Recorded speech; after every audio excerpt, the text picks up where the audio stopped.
चलो। तो दोस्तों आप सबका एक बार फिर से स्वागत है हमारे यूट्यूब चैनल इंडियन सागा पर। अब जिस वीडियो पर रिएक्शन करें वो जुल्करनैन सीरीज है, जो कि यूजू मुझे जो कि हम पार्ट 8 पे पहुंच चुके हैं। और ये ही सुनने में शुरू से ही आया था कि पार्ट 8 9 10 में ही सारे की सारी मतलब जो मेन इसका सीरीज बनी है इसका निचोड़ इसी में आपको सुनने को मिल जाएगा। पर फिर भी हमने सीक्वेंस से किया। बट फिर अब स्टार्ट करते हैं वीडियो, क्योंकि ये रह गए हैं इसके 2 पार्ट और काफी ये करते हैं फिर उसके बाद। और मोहम्मद शरीफ फिर जब भी हम नेक्स्ट सीरीज पर जाएंगे और हिस्ट्री के कुछ पार्ट्स में जाएंगे ताकि हमें अच्छे से पता चले। और अभी आपको वीडियोस मिली हैं और मुझे कुछ कुछ देखो पहले से समझ आ रहा है। पहले पहले मुझे नाराजगी समझ नहीं आती थी कि कोई कितनी वीडियोस किसकी क्यों देखते हैं, कम देखते हैं। बट अब वो मुझे हिस्ट्री के वाक्यों से पता चल लग रहा है और डिफरेंसेस से पता चल रहा है, तो कोई दिक्कत नहीं है। मैं जस्ट हम सबके व्यूज जानना चाहते हैं। तो एट द एंड जो निकलने वाला रिजल्ट उसमें ही सब वो होता है कि भाई सब कुछ एग्जैक्ट में है क्या। और हम सब जब मिलके एक दूसरे की बातों को करते हैं तो एक दूसरे के थ्रू मैसेज भी पहुंचते हैं और हम एक दूसरे को जान पाते हैं कि क्या है क्या नहीं है, कि भाई क्या चल रहा था, कहाँ गलती रहेगी, किसी के समझने में रहेगी या क्या हो गया, क्या पता किस तरीके से वो सब सामने आ जाए। तो बस इतना ही कहना चाहूंगा कि कोई दिक्कत नहीं है, मतलब व्यूज हैं अपने अपने, वो उनको भी सुनना एक बार जरूरी होता है, तो मैं यही कहूंगा।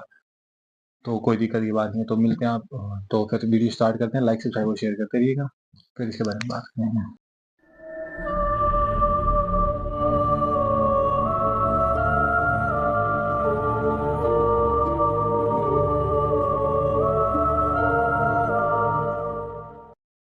बिस्मिल्लाहिर्रहमानिर्रहीम। अस्सलाम वालेकुम। अब तक यानी पिछली 7 इकसात के दौरान हमने जो कुछ भी डिस्कस किया वो सब बहुत ज़रूरी था, ताकि आपका माइंड पहले से मौजूद तमाम इंफॉर्मेशन को निकाल कर बिल्कुल फ्रेश हो जाए और आपके जहन में उसकी जगह बन जाए कि जो आज इस सीरीज़ के दौरान पहली मरतबा मैं आपको बताने वाला हूँ।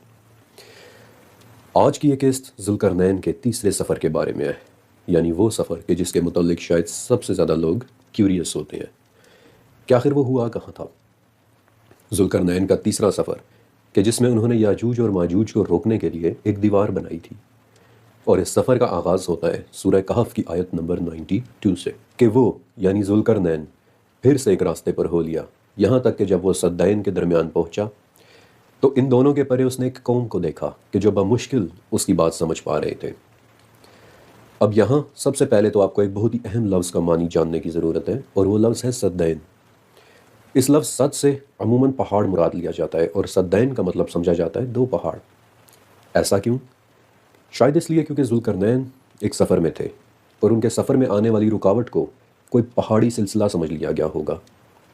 लेकिन हकीकत तो ये है कि सद का लफ्ज़ किसी भी रुकावट के लिए इस्तेमाल हो सकता है।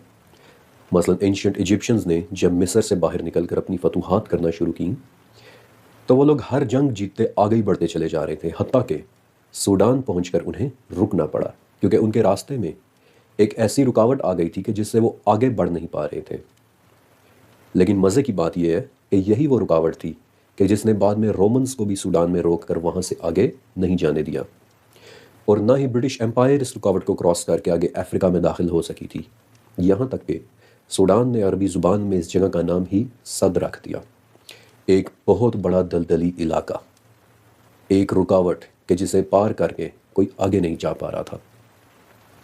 सद्दैन जुल्करनैन के रास्ते में आने वाली कोई भी 2 रुकावटें हो सकती थीं, लेकिन वो एग्जैक्टली क्या रुकावटें थीं ये बात कुरान पाक ने नाम लेकर नहीं बताई। लेकिन इन रुकावटों के दरमियान जुल्करनैन ने किसी तीसरी कौम को देखा कि जो उनकी ज़ुबान बमुश्किल ही समझ पा रही थी। अब यहाँ एक कन्फ्यूजन हो सकती है कि अगर वो लोग जुल्करनैन की ज़ुबान नहीं जानते थे तो इन दोनों के दरमियान बातचीत कैसे शुरू हुई होगी। तो अरबी अल्फाज पर गौर करें, ला यकादून यफ़क़हून क़ौला, कि बामुश्किल वो लोग इसकी बात को समझ पा रहे थे, यानी समझ तो रहे थे बट विद ग्रेट डिफ़िकल्टी, बहुत मुश्किल से। और इसी टूटी फूटी कम्युनिकेशन के ज़रिए वो जुल्करनैन को एक शिकायत करते हैं कि हम याजूज माजूज से बहुत तंग हैं, आप हमारे और उनके दरमियान कोई रुकावट बना दें तो आपको इसके बदले हम खराज भी दे देंगे। अब उनके इस जुमले से हमें कुछ बातें फ़ौरन पता चल जाती हैं। पहली बात कि ये तीसरी कौम बड़ी ही कोई लाचार और बेबस किस्म की कौम थी। दूसरी बात कि वो लोग न सिर्फ याजूज माजूज के सामने बेबस थे, बल्कि जुल्करनैन को देखकर भी उन्होंने फ़ौरन ये अंदाज़ा लगा लिया कि ये शख्स भी स्किल्स और टेक्नोलॉजी में हमसे कहीं बढ़कर है। इसीलिए तो उन्होंने फ़ौरन ज़ुल्करनैन के सामने अपनी फ़रियाद रख दी कि आप ही हमारे लिए कुछ कर सकते हैं। तीसरी बात कि उन लोगों में किसी किस्म का कोई कॉन्सेप्ट ऑफ मनी या कॉन्सेप्ट ऑफ ट्रिब्यूट एग्जिस्ट करता था। वो लोग पैसे के लेन देन या खराज के कॉन्सेप्ट से वाकिफ़ थे। जैसे जहाँ जहाँ तारीख़ में बादशाहतें रही हैं, वहाँ वहाँ लोग उन्हें नजराने और खराज और लगान और ट्रिब्यूट्स देते चले आए हैं। चौथी बात कि जब उन लोगों की फरियाद के जवाब में ज़ुल्करनैन ने कहा कि नहीं, जो मेरे पास है वो तुम्हारे खराज से बहुत बेहतर है, तुम बस मैन पावर से मेरी मदद कर दो, तो या तो ज़ुल्करनैन अकेले सफ़र कर रहे थे या फिर अगर इनके साथ कोई था भी तो वो ज़्यादा लोग नहीं थे। इसीलिए तो ज़ुल्करनैन ने इस लाचार कौम को कहा कि मुझे तुम्हारे आदमियों की ज़रूरत पड़ेगी। पांचवी बात कि याजूज माजूज पीरियडिकली आने वाली मखलूक थी, यानी वो लोग हर वक्त और हर रोज़ ही आए हुए नहीं होते थे। जब ज़ुल्करनैन ने इनके आने वाले रास्ते में दीवार बनाई तो ऑब्वियसली याजूज और माजूज उस वक्त वहाँ नहीं थे। इस पूरे पैराग्राफ में हमारे लिए बहुत सारी इंफॉर्मेशन छुपी हुई थी और मैं चाहता हूँ कि आप पहली दो बातों पर गौर करें। ऐसा कौन सा जानदार है कि जो सिवाय अपनी स्पीशीज़ के और किसी की ज़ुबान नहीं समझता?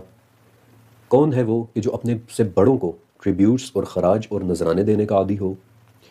कौन है वो कि जो कॉन्सेप्ट ऑफ मनी से भी वाकिफ़ हो और जिस पर एक दिन याजूज और माजूज ने रिलीज़ भी हो जाना है? वो कौम है इंसान। ज़ुल्करनैन का तीसरा सफ़र वो था कि जिसमें वो किसी ब्लैक होल या किसी नेब्यूला के बजाय हमारी दुनिया में आए थे और हम इनकी एक्स्ट्रा ऑर्डिनरी सलाहियतों को देखकर फ़ौरन उन्हें रिक्वेस्ट करने लगे कि या ज़ुल्करनैन हमारे लिए भी कुछ करें। ज़ुल्करनैन से किसी काम की दरख्वास्त करना वो एक्ट था कि जो ना पहले सफ़र यानी आइन हमिया वालों ने किया, हालांकि उनका सूरज मर रहा था, वो लोग तबाही के दहाने पर खड़े हुए थे, और ना ही मतलब शम्स वालों ने ऐसी कोई रिक्वेस्ट की, हालांकि उनका सूरज उन पर बदतरीन किस्म का रेडिएशन बम्बार्ड कर रहा था, बरसा रहा था। लेकिन तीसरे सफ़र वालों यानी इंसान ने फ़ौरन अपनी फितरत और आदत से मजबूर होकर कह दिया कि हमसे पैसे ले ले लेकिन हमारा काम कर दे। इंसान अपना काम पैसे या कोई चीज़ देकर करवाने के आदी हैं, लेकिन ज़ुल्करनैन को हमारे पैसों या हमारे खराज की ज़रूरत नहीं थी और इसीलिए उन्होंने कहा कि जो मेरे पास है वो उससे बहुत बेहतर है कि जो तुम मुझे ऑफ़र कर रहे हो। हमारा ज़ुल्करनैन से रिक्वेस्ट करना वो बेसिक ह्यूमन बिहेवियर था कि जिससे पता चलता है कि ज़ुल्करनैन का तीसरा सफ़र वो था कि जिसके दौरान वो हमारी दुनिया में आए थे। वरना इस बिहेवियर का इजहार और इस तरह से पैनिक तो वो पिछले दो लोग भी नहीं हुए थे कि जिनमें एक का सूरज मर रहा था और दूसरे का सूरज उन पर लिटरली आग बरसा रहा था। दीवार की तामीर पर आते हैं। 96 नंबर आयत से दीवार की तामीर का अमल शुरू होता है और ज़ुल्करनैन उन लोगों को कहते हैं कि मेरे पास लोहे की चादरें लेकर आओ। ओके, अब एक सवाल। आपको याद है मैंने बताया था कि जब ज़ुल्करनैन हमारी दुनिया में आए तब अभी आयरन एज भी शुरू नहीं हुई थी, यानी लोहे का इस्तेमाल अभी शुरू भी नहीं हुआ था। इस पर आपने सवाल किया था कि ऐसा कैसे हो सकता है, अगर लोहे का इस्तेमाल अभी शुरू भी नहीं हुआ था तो हज़रत नूह अलैहिस्सलाम ने अपनी कश्ती बग़ैर कीलों के कैसे बना ली होगी। इस पर मैंने बताया भी था कि ये कन्फ्यूजन इसलिए होती है जब हम उस ज़माने की चीज़ों को आजकल की चीज़ों के साथ कंपेयर करके सोच रहे होते हैं कि शायद वो भी ऐसी होती होंगी, जबकि ऐसा हरगिज़ नहीं है। और हज़रत नूह अलैहिस्सलाम की कश्ती को भी शायद कुछ व्यूअर्स ने आजकल के मॉडर्न शिप्स के साथ कंपेयर कर लिया तो वो कन्फ्यूज़ हो गए। आपने कभी कदीम यूनानियों यानी एंशिएंट ग्रीक्स के मुतालिक स्टडी किया है कि उनके वक्त में कौन सी टेक्नोलॉजी इस्तेमाल हो रही थी? ये तस्वीरें देखें। ये तस्वीर एक यूनानी जहाज़ की है जिसे ट्राइरीन कहते थे।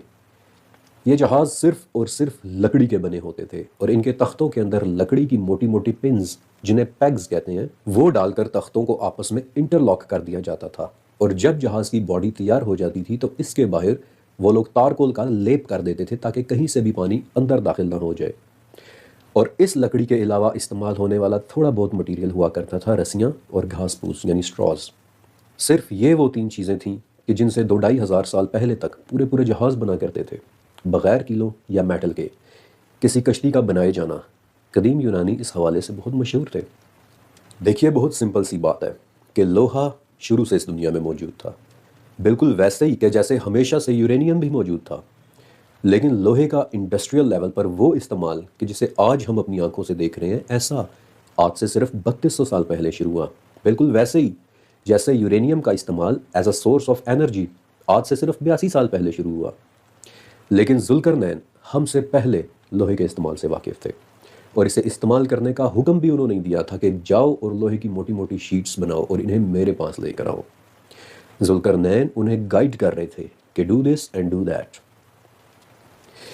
एनी हाउ, अब जबकि आयरन शीट्स बनकर आ गईं, जुल्करनैन उन्हें आपस में एक दूसरे के साथ इंटरलॉक करते हैं, ऐसे कि वो शीट्स एक दीवार की सूरत में एक दूसरे के साथ खड़ी हो जाती हैं। इंजीनियरिंग की ज़ुबान में इस डिज़ाइन को ग्रेविटी वॉल कहते हैं। जब ये दीवार खड़ी हो जाती है तो जुल्करनैन उन्हें बताते हैं कि अब इस लोहे को हवा दो।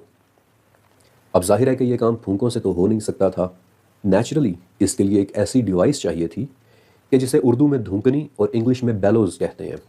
एक ऐसी डिवाइस कि जो गर्म हवा का लंबा और एक तेज़ ब्लास्ट पैदा करती है, और जब इस धूंकनी को उन आयरन शीट्स पर चलाया गया तो उसकी तेज़ गर्म हवा से आयरन शीट्स भी गर्म हो गई। कुछ नोटिस कर रहे हैं? जुल्करनैन ने एक तरह की वेल्डिंग करवा कर लोहे की चादरों को एक दूसरे के साथ सील कर दिया ताकि उनके दरमियान कोई रखना, कोई गैप, कोई दरार बाकी ना रहे और वो एक सिंगल पीस दीवार बन जाए। अब गौर से सुनिएगा। इसके बाद जुल्करनैन सीमेंटिंग मटेरियल के तौर पर तांबे का इस्तेमाल करते हैं।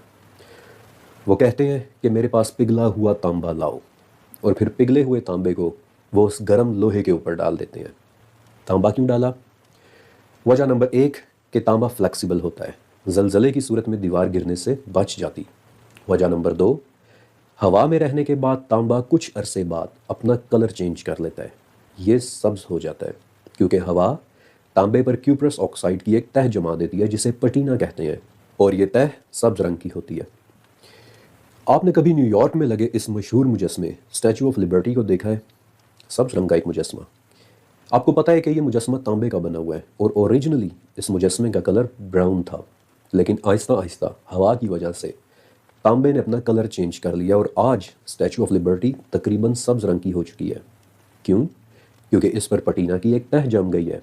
और अब आप इमेजिन करें, जुल्करनैन की पूरी दीवार पर सब्ज पटीना की एक तह जमी हुई हो, तो इस दीवार ने बहुत आसानी के साथ घने जंगल और सरसब्ज झाड़ियों में कैमोफ्लेज हो जाना था, ब्लेंड हो जाना था, छुप जाना था।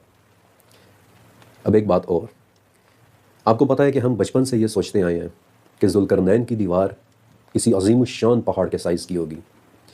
जाहिर है ये एक अंडरस्टैंडेबल किस्म की बात है कि एक ऐसी दीवार जिसे ना कोई फलांग सके और ना ही इसमें शगाफ डाल सके, तो जहन में एक अजीमुल जस्सा किस्म की दीवार ही आती है कि जिस पर से कोई भी नहीं फलांग सकता, कोई इसके लेफ़्ट, कोई इसके राइट से नहीं आ सकता। लेकिन सिर्फ 1 मिनट के लिए अपनी इंटेलिजेंस का इस्तेमाल करें, अपनी जहानत को पुश करें कि कोई एक ऐसी दीवार कि जिसे ना तो कोई फलांग सके, ना ही उसके लेफ़्ट से आ सके, ना ही उसके राइट से आ सके, ना उसके ऊपर से और ना ही उसके नीचे से। तो ज़रूरी नहीं कि वो दीवार पहाड़ों के साइज़ की हो, ये काम एक ऐसी दीवार भी कर सकती है कि जो किसी गार के मुंह पर बनी हुई हो, एक ऐसी रुकावट कि जिसने किसी गार के मुंह को सील किया हुआ हो। तब ना कोई इसके ऊपर से आ सकेगा और ना ही इसके नीचे से, ना कोई इसके दाएं से गुजर सकेगा और ना ही कोई इसके बाएं से। और अगर इस दीवार में लगी आयरन शीट्स 5-6 फुट मोटी भी हुई तो कोई उसमें शगाफ भी नहीं डाल सकेगा। और अगर इन आयरन शीट्स पर तांबे की कोटिंग भी हुई तो कुछ अरसे बाद वैसे ही इस दीवार पर पटीना की एक तह जमने की वजह से इसका रंग सब्ज हो जाना था। एक ऐसा रंग कि जो नेचुरली इस गार के मुंह पर बनी इस दीवार को घने जंगल में ब्लेंड कर देता। इसके गिर्द उगा सरसब्ज जंगल इस दीवार को कैमोफ्लेज कर देता। एक और बात कि अगर वो गार किसी पहाड़ पर है तो यकीनन वो बुलंदी पर है, तो जब वो दीवार टूटेगी तो इसके टूटने पर याजूज माजूज का भागते दौड़ते बुलंदियों से नीचे उतरना भी एक्सप्लेन हो जाता है। It all makes sense.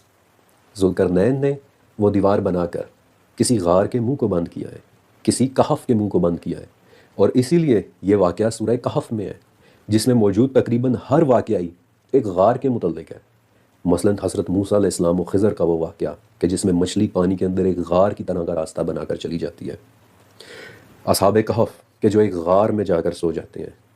सूरह कहफ यानी गार वो सूरह है जिसमें तकरीबन सभी वाक़यात गारों के मुतल्लिक हैं। तो व्हाट इफ़ याजूज माजूज भी ऊंचाई पर मौजूद किसी गार से निकल कर नीचे आते हों और जुल्करनैन ने उस गार के मुंह को दीवार बनाकर उस ओपनिंग को बंद कर दिया हो, उसे एक रदमा बनाकर ब्लॉक कर दिया हो, एक री एनफोर्स्ड रुकावट कि जिसे ना तो कोई फलांग सकता है और ना ही कोई इसके दाएं बाएं या ऊपर नीचे से आ सकता है, और जो तांबे की कोटिंग की वजह से अब सब्ज होकर सरसब्ज जंगल में ढक चुकी है, ब्लेंड हो चुकी है, छुप चुकी है और आज तक हमें नज़र नहीं आ सकी। आपको एक और बड़ी मज़े की बात बताता हूँ। जब जुल्करनैन ये दीवार खड़ी कर रहे थे तो 96 नंबर आयत के मुताबिक उन्होंने इस दीवार को सदफ़ैन तक बराबर कर दिया। सदफ़ैन का मतलब क्या होता है? सिपियाँ। और बज़ाहिर इस मौके पर इस लफ्ज़ का इस्तेमाल थोड़ा सा ऑड लगता है कि भला दीवार की सतह को सिपियों के बराबर कर देने का क्या मतलब हुआ, लेकिन ये बात बिल्कुल भी अजीब नहीं है अगर आप सिपियों की शेप से वाकिफ़ हों। सिपियों की 12 शेप्स होती हैं, जिनमें से 6 शेप्स बिल्कुल एक गार के जैसी होती हैं। कॉन्व्यूलेट, फ्यूसीफॉर्म, पायरीफॉर्म, कॉनिकल, एबकॉनिकल और बाइकॉनिकल। इन सिपियों की शेप देखकर आप सदफ़ैन के लफ्ज़ को फ़ौरन समझ जाएंगे कि ज़ुल्करनैन ने इस गार के मुंह को front to back, tip to tip बंद किया था। मोटी मोटी शीट से गार को मुकम्मल तौर पर ब्लॉक कर दिया था और कहा था कि ये मेरे रब की रहमत है, हत्ता के जब वो चाहेगा तब ये दीवार पाश पाश हो जाएगी। एक और दिलचस्प बात सुनिए कि यहाँ लफ्ज़ दीवार को गिरा देने का नहीं है, यहाँ लफ्ज़ दीवार को तोड़ देने का नहीं है, बल्कि यहाँ लफ्ज़ है दक्का, यानी पाश पाश हो जाना, रेज़ा रेज़ा हो जाना। यही लफ्ज़ अल आराफ की 143 नंबर आयत में आया है, फलम्मा तजल्ला रब्बुहु लिल जबल जअलहु दक्का, यानी जब उनके रब ने पहाड़ पर तजल्ली की तो उसे पाश पाश कर दिया, रेज़ा रेज़ा कर दिया। अब एक मिनट के लिए सोचिए कि लोहे की दीवार रेज़ा रेज़ा कब होती है? जब वो डिटीरियोरेट हो जाती है। और लोहा कैसे डिटीरियोरेट होता है? जब इस पर आयरन ऑक्साइड की तहें चढ़ना शुरू हो जाती हैं, यानी आम अल्फाज में जब इस पर जंग की तहें चढ़ना शुरू हो जाती हैं। और जंग परमिएबल होता है, यानी एक मरतबा ये जिस सतह को लग जाए उस पर फैलना शुरू कर देता है और अपने नीचे मौजूद लोहे को इस पॉइंट तक कमज़ोर कर देता है कि एक वक्त पर आकर वो लोहा पाश पाश या फिर रेज़ा रेज़ा हो जाता है। गौर से सुनन इब्ने माजा की हदीस सुने कि याजूज और माजूज हर रोज़ अपनी दीवार में खुदाई की कोशिश कर रहे हैं। अब ज़रा सोचें कि हर तरफ से बंद एक दीवार में बग़ैर किसी पावर टूल के शगाफ डालने की कोशिश कैसे की जा सकती है? काब बिन अहबार से पता चलता है कि याजूज माजूज हर रोज़ अपनी दीवार को चाट रहे हैं, यहाँ तक कि वो पतली से पतली होती चली जाती है। दोबारा हदीस की तरफ आए। सुनन इब्ने माजा की हदीस है कि करीब होता है कि उन लोगों को सूरज की रोशनी दिखाई देने लगे, लेकिन तब उनका बड़ा कहता है कि अब लौट चलो, बाकी कल खोदेंगे। लेकिन जब अगले दिन वो लोग वापस आते हैं तो दीवार बिल्कुल पहले जैसी हो चुकी हुई होती है। आपने कुछ ऑब्जर्व किया कि करीब होता है कि याजूज और माजूज को सूरज की रोशनी दिखाई देने लगे, यानी जहाँ वो लोग हैं वहाँ अंधेरा है। एक गार का अंदरूनी हिस्सा है, एक गार का इंटीरियर है, और वो हर वक्त उस दीवार को चाट रहे हैं, उसी अपनी ज़ुबान से खुरच रहे हैं, जैसे आप जंग की मोटी तहों को किसी रेग मार से खुरच खुरच कर उसे उतार रहे होते हैं। वो सारा दिन उसे चाटते हैं, उसे खुरचते हैं, लेकिन जब अगले दिन वापस आते हैं तो जंग की तहें एक बार फिर से उसी तरह से बढ़ी हुई होती हैं। लेकिन एक सवाल कि जंग इतनी जल्दी जल्दी तो नहीं चढ़ता। जंग चढ़ने का रेट जानने के लिए हमें 4 चीज़ों का डाटा चाहिए होगा। मसलन इस दीवार में इस्तेमाल हुए लोहे की डेंसिटी और इसका सरफेस एरिया वगैरह, जो कि ऑब्वियसली हमारे पास नहीं है, और अगर होता भी तो इतना तो हम जानते ही हैं कि जंग की तहें रातों रात इतनी जल्दी जल्दी नहीं चढ़ती, अनलेस गार की हवा के अंदर बेपनाह नमी और बेइंतहा नमक हो। तब उस दीवार के लोहे पर जंग चढ़ने की रफ्तार कई गुना ज़्यादा तेज़ हो जाएगी और रातों रात जंग की कई कई तहें चढ़ जाएंगी। और गारें ऐसी ही होती हैं, बदतरीन हद तक नम जगह, क्योंकि इनमें ज़मीन के अंदर की सारी हीट ट्रैप हुई भी होती है। मैक्सिको की नाइका क्रिस्टल केव, जहाँ इस कदर नमी होती है कि आज तक 13 मिनट से ज़्यादा उधर कोई रुक ही नहीं सका। एक और सवाल कि अगर याजूज माजूज इतनी डिटर्मिनेशन के साथ उस दीवार को खोद रहे हैं, ऐसे कि सारा दिन वो उसे चाटते रहते हैं और करीब होता है कि सूरज उन्हें नज़र आ जाए, तो फिर इतना करीब पहुंचकर वो उसे छोड़ क्यों देते हैं? बल्कि ऐसे में तो उन्हें चाटने या खोदने की स्पीड डबल कर देनी चाहिए कि बस अब तो हम करीब ही हैं। तो फिर अचानक वो दीवार को छोड़कर चले क्यों जाते हैं? तो इसकी वजह गार के अंदर मौजूद शदीद किस्म की ह्यूमिडिटी और नमकियात, बदतरीन किस्म की नमी उन्हें थका देती है, हत्ता कि उनसे मज़ीद खुदाई कर पाना मुमकिन ही नहीं रहता। हवा में मौजूद नमी जानदारों पर डायरेक्ट असर करती है। होता यह है कि जानदारों के जिस्म पसीने के ज़रिए अपने बॉडी टेम्परेचर को रेगुलेट करते हैं, उसे कंट्रोल करते हैं। हमारे जिस्म की गर्मी हमारे पसीने के ज़रिए बाहर निकलती है और पसीना खुश्क होने पर हमारा जिस्म हीट रिलीज़ कर देता है। लेकिन अगर हवा में शदीद नमी हो तो पसीना खुश्क नहीं हो पाता। जिस्म की गर्मी उसके अंदर ही ट्रैप रहती है। जिस्म के अंदरूनी अज़ा को खून की सप्लाई कम हो जाती है और नतीजा बदतरीन थकावट। यही बात याजूज और माजूज के साथ हो रही है कि वो इतने करीब पहुँच कर भी मज़ीद खोद नहीं पाते और बिल आखिर थक हार कर वापस चले जाते हैं गार की गहराइयों में कि जो कई कई किलोमीटर्स तक ज़मीन के नीचे जा रही है। लेकिन मेरे पास क्या सबूत है कि याजूज माजूज भी उसी गोश्त पोस्ट से बने जानदार हैं कि जिससे हम बने हैं? तो फिक्र मत करें, आगे चलकर मैं याजूज और माजूज की एनाटॉमी पर भी बात करूंगा। लेकिन एक सवाल और, क्या अगर याजूज और माजूज गार की गहराइयों में चले जाते हैं तो बाज़ रिवायात के मुताबिक इनकी आबादी करोड़ों या अरबों में होनी चाहिए, तो फिर वो गारों या फिर किसी केव सिस्टम में कैसे रह सकते हैं? गौर करें कि सूरह कहफ के मुताबिक याजूज माजूज जब दौड़ते चले आएंगे तो वो एक दूसरे के ऊपर चढ़ते हुए चले आ रहे होंगे। इससे आपको क्या पता चलता है? वो लोग एक दूसरे के साथ गड़मड़ होकर रहना माइंड नहीं करते। वो हमारी तरह नहीं है, वो एक दूसरे के साथ क्रैम्प होकर रहते हैं। और क्या होता है जब लोग एक दूसरे के साथ क्रैम्प होकर रह रहे हों? अगर आप इंसानों को एक दूसरे के साथ क्रैम्प करके आबाद कर दें तो क्या होगा? आपको पता है कि पूरी दुनिया के 8 अरब इंसानों को अगर क्रैम्प करके रखा जाए तो उन्हें कितना बड़ा एरिया चाहिए होगा? बलूचिस्तान से सिर्फ थोड़े से बड़े एरिया में आप पूरी दुनिया के लोगों को क्रैम्प करके फिट कर सकते हैं। तो क्या ये नामुमकिन है कि हमारी इतनी बड़ी ज़मीन के अंदर बने सैकड़ों किलोमीटर लंबे गारों के सिस्टम्स में याजूज और माजूज की आबादी पूरी ना आ सके? खैर, इस पर मैं दोबारा भी वापस आऊँगा। लेकिन सारा दिन दीवार चाटने के बाद एग्जॉस्ट होकर वो लोग अपनी गार की गहराइयों में वापस चले जाते हैं और रातों रात एक मरतबा फिर से जंग की तहें जम कर दीवार को फिर से मोटा कर देती हैं। एक ऐसी दीवार कि जो अपने ऊपर तांबे की कोटिंग की वजह से सब्ज होकर हमारी दुनिया के किसी घने जंगल में छुपी हो सकती है और जो आज तक कैमोफ्लॉज हुई हुई है और जिसे आज तक किसी ने नहीं देखा सिवाय एक सहाबी के। जी, एक सहाबी है कि जिन्होंने वो दीवार देखी और ये रिवायत तफसीर इब्न जरीर में है। इस रिवायत पर सिर्फ और सिर्फ एक ऑब्जेक्शन है कि ये रिवायत मुरसल है, यानी रावी ने उस सहाबी का नाम नहीं बताया जिससे उन्होंने ये बात सुनी थी। बहरहाल वो बताते हैं कि एक शख्स हज़रत मोहम्मद सल्लल्लाहु अलैहि वसल्लम के पास आया और कहने लगा कि या रसूल अल्लाह, मैंने ज़ुल्करनैन की दीवार देखी है। इस पर आप सल्लल्लाहु अलैहि वसल्लम ने उससे कन्फर्म किया कि अच्छा, वो दीवार कैसी थी? तो उसने बताया कि जैसे कोई धारीदार सी चादर हो। तो आपने फरमाया कि हाँ, वही ज़ुल्करनैन की दीवार है। उस सहाबी ने ज़ुल्करनैन की दीवार को वाकई देखा या नहीं, हम नहीं जानते, लेकिन कुरान और हदीस के ज़रिए ये बात हम बहुत अच्छे से जानते हैं कि याजूज और माजूज ने निकलना तो आखिर इसी दुनिया में ही है, लिहाजा उनके निकलने की एक ओपनिंग यकीनन इसी दुनिया में कहीं मौजूद है। अब चाहे उसे किसी ने देखा हो या ना देखा हो। और इस पूरे वाक़े को बहुत ज़्यादा गहराई से स्टडी करने के बाद लॉजिकल नतीजा यही निकलता है कि ज़ुल्करनैन ने किसी गार के मुंह पर दीवार बनाकर उसके दहाने को बंद किया था, उस गार को बंद किया था। और सदियों से मौजूद ये दीवार गार के अंदर याजूज और माजूज को कैद किए हुए है, जहाँ से आज तक वो बाहर नहीं निकल सके।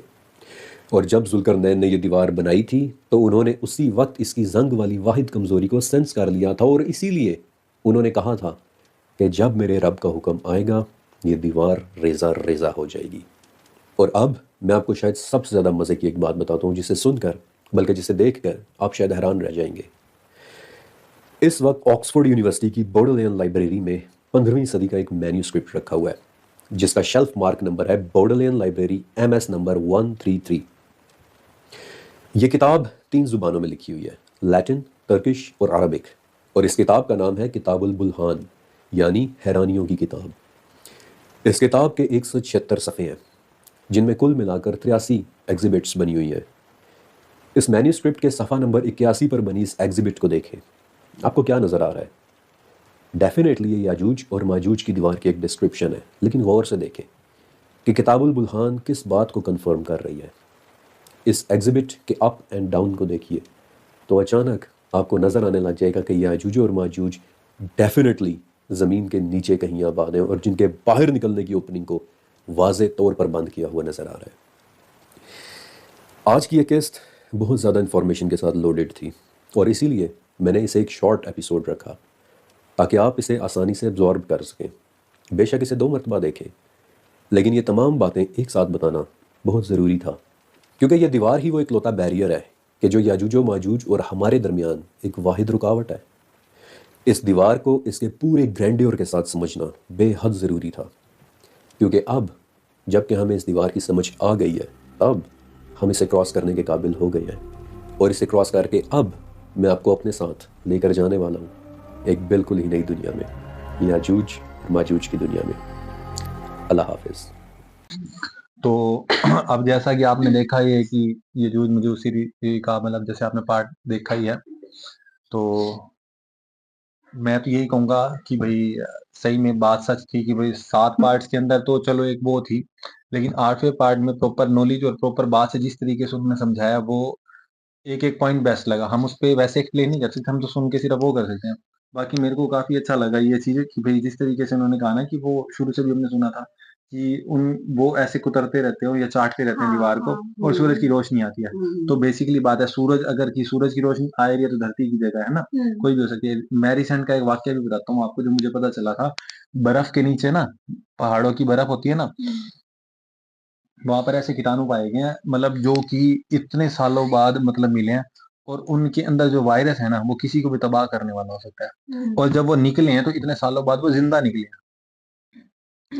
समझ रहे हो? बर्फ ने प्रिजर्व करके रखा ना। हाँ, बर्फ के नीचे वो जिंदे हैं। अगर वो बर्फ सारी पिघल जाए तो कहते हैं कि वो सारा का सारा बाहर आ जाएंगे और वायरस फैल जाएगा और सारों को दिक्कत दे सकता है।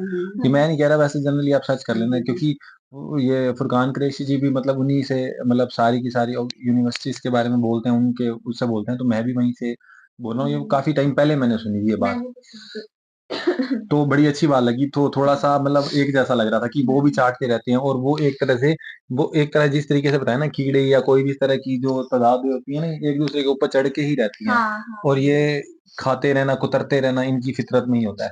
तो ये जूद मजूद मेरे को लगता है इनसे अपग्रेड कोई वर्जन ही होगा, मतलब है ना, कि भाई जो एक तरह से मतलब बड़े ज्यादा खतरनाक होंगे, लंबे चौड़े, उससे मतलब जो भी और होगा। जो जैसे किसी केव के ऐसे ह्यूमिडिटी, भारी मात्रा में जो ह्यूमिडिटी पाई जाती है, उस वातावरण में वो सरवाइव भी सरवाइव कर भी रहे कर हैं। सकते हैं, कर सकते हैं। हाँ, कर अब सकते हैं। जैसे हस्की डॉग है जनरली से वीडियो हाँ। को, तो वो बर्फ के अंदर भी सोता है ना, जनरली बर्फ के अंदर सो जाता है, उसको कोई दिक्कत नहीं होती। नहीं, केव्स के अंदर कितने तरीके की स्पीसीज पाई जाती हैं, मैं ये कह रहा हूँ जानवरों कि के अलग अलग मैं कह तरीके रहा के। हूँ हमारे शरीर जो बने हुए हैं ना, हाँ जानवरों के, जीव जंतुओं के, तो अलग अलग तरीके से बने हुए हाँ। हैं। कोई स्पीसीज किस तरीके से किस जो माहौल जो में बाहर सरवाइव करती जो है। बाहर के एनवायरनमेंट में ज्यादा लंबे समय तक सरवाइव नहीं कर सकते, लेकिन जो उनका जो पेट एनवायरनमेंट है उसमें सरवाइव तो कर आप सकते हैं। देख लो, धरती के नीचे कितना मर्जी इसीलिए गड्ढा खोद लो, 500। इसीलिए ये हो सकता है कि वो मतलब रोजमर्रा के टाइम पे नहीं आते थे, वो उनको हाँ परेशान करने एक एक टाइम पीरियड के गैप में आया करते थे, और हाँ। चाहे शायद वो थोड़े टाइम के लिए, क्योंकि वो लंबा सरवाइव बाहर नहीं कर और सकते थे। ये भी बड़ी अच्छी बात बोली कि बहुत ज्यादा हम, ये पहले भी हमारी एक्सपेक्टेशन यही थी कि बहुत ऊंची दीवार वो होगी कोई। दीवार होंगी, पहाड़ हाँ होंगे, उनके हाँ। बीच की ऐसे ऐसे सब कुछ होएगा, बट एक डैम की तरह। हाँ, लेकिन ये ज्यादा सही लगा सुनने में कि वो एक हाँ, केव का जैसे दरवाजा होता है ना। एक गार था कोई। हाँ, गार को गुफा ही गार कहते हैं ना, केव। तो हाँ। गुफा का वो दरवाजा ही उन्होंने बनाया होगा, इस तरीके से लंबा चौड़ा होगा, जहां से वो आते होंगे और वापिस चले जाते होंगे और ना। गुफाएं बहुत बड़ी गहरी होती हैं, मतलब एक बड़े बड़े शहर जितनी भी अंदर अंदर अंदर वो गुफाएं हो सकती हैं, कितनी बड़ी। बड़ी हो सकती हैं। अभी हाँ। पीछे मैंने एक वीडियो भी देखी थी, तो उसके अंदर भी यही था कि गुफा के अंदर नीचे चले जाते हैं ना, तो वहां पे उनका अपना एक पूरा का पूरा नदी और तालाब और पूरा पूरा का पूरा वो सब कुछ पूरा था। एक इकोसिस्टम होता है वहां अंदर वो केव में। वो भी था, हमने देखा, तो हाँ। बड़ी मतलब जेन्युइन बात बोली। कुल मिला के जितनी मतलब ये दीवार का मसला है भाई, इतनी वही है ना जो 4,000 किलोमीटर की नहीं हाँ लंबी। हाँ हाँ। वो वो वो सिर्फ एक वो कर रहे थे कि भाई ऐसा भी हो सकता है। वो अनुमान था एक। ठीक है, मत बट फाइनल जो रिजल्ट है ना, वो ये 8वें एपिसोड से शुरू हो चुका है कि वो ऐसे ही है। अब आगे उनके अंदर वो किस तरीके से हैं वो बताएंगे। अब फाइनल में तो ये भी होना है कि सुनने में तो जैसे अब जो हमने शुरू में सुना था, यूट्यूब का एक चैप्टर किया था, शायद हमने इसरार साहब से किया था, तो उन्होंने यही कहा था कि जब क्यामत आएगी उसके बाद जो दजाल आएगा, उसके बाद ही मतलब ये यजूज वजूद को वापिस जैसे अल्लाह के दीवार तोड़ने के लिए, और ये इस तरीके से आएंगे मतलब दौड़ते हुए, और सबको मतलब इनकी तादाद इतनी ज्यादा होगी, सबको खाते पीते मतलब कीड़ों की तरह जैसे खान जाते हैं वैसे कर जाएंगे।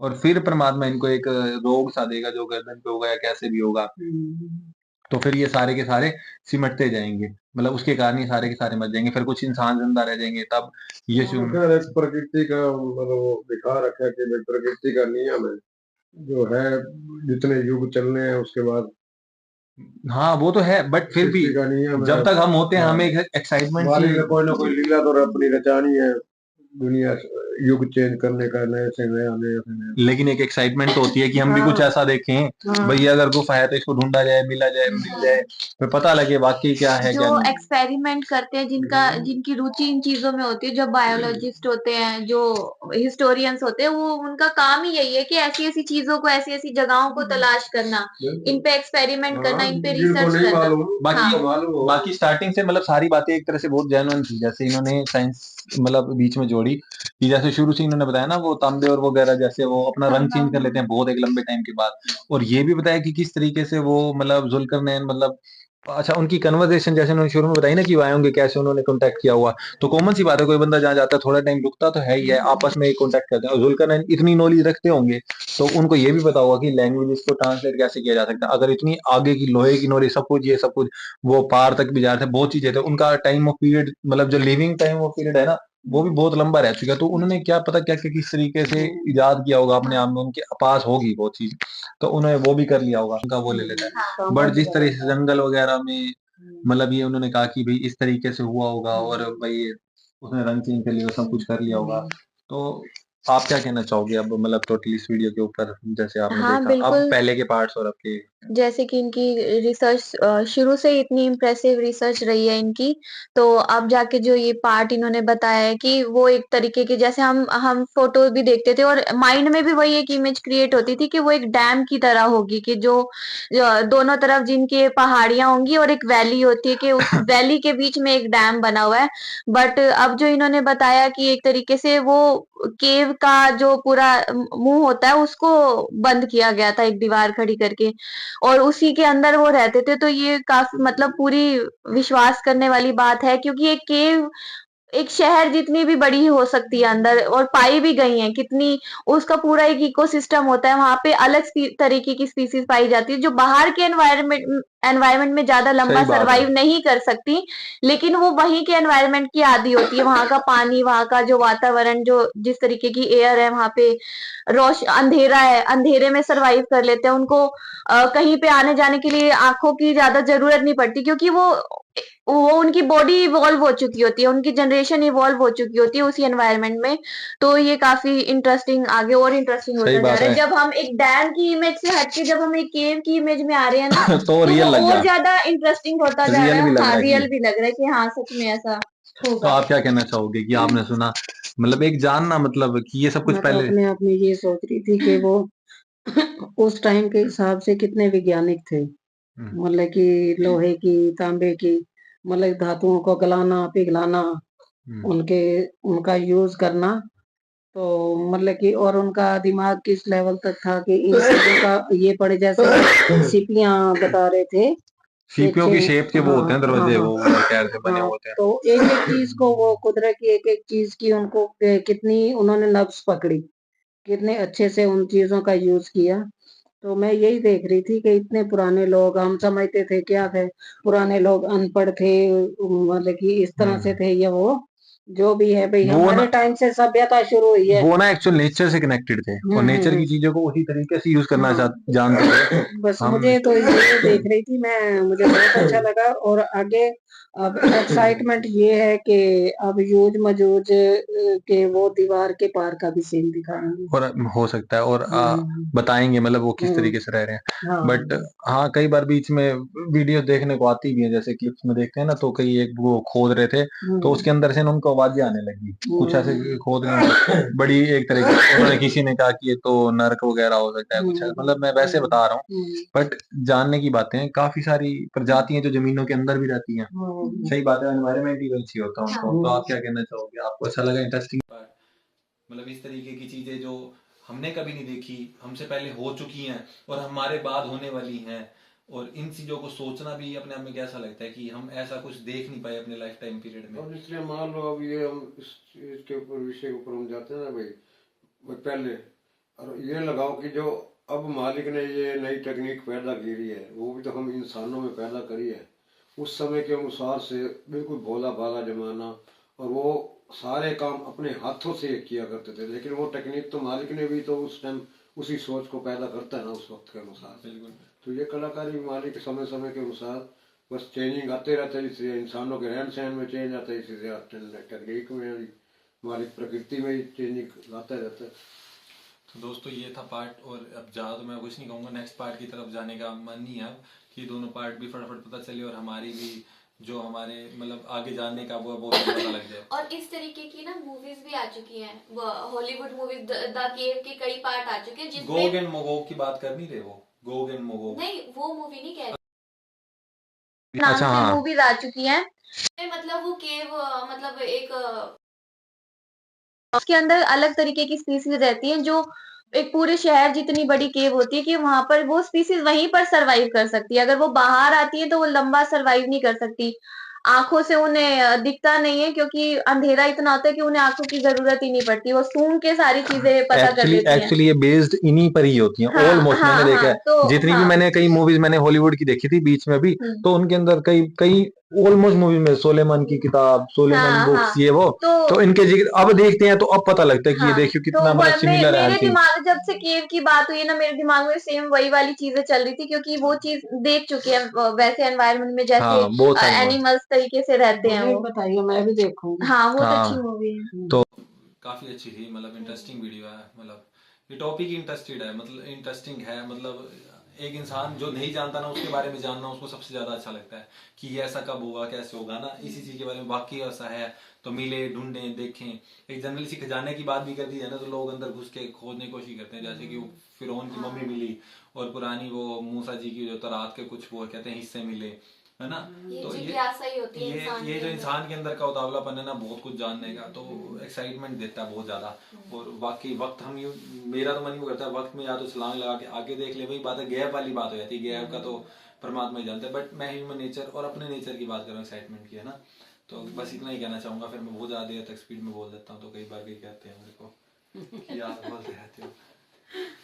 तो आज के लिए इतना काफी है, तो अभी के लिए विदा लेते हैं। तो लाइक सब्सक्राइब और शेयर कर दीजिएगा और अपने विचार तू जरूर ज्यादा बोलता इसलिए है कि तू हम सबसे ज्यादा समझता भी है, ये भी बात तो है ना। है पापा।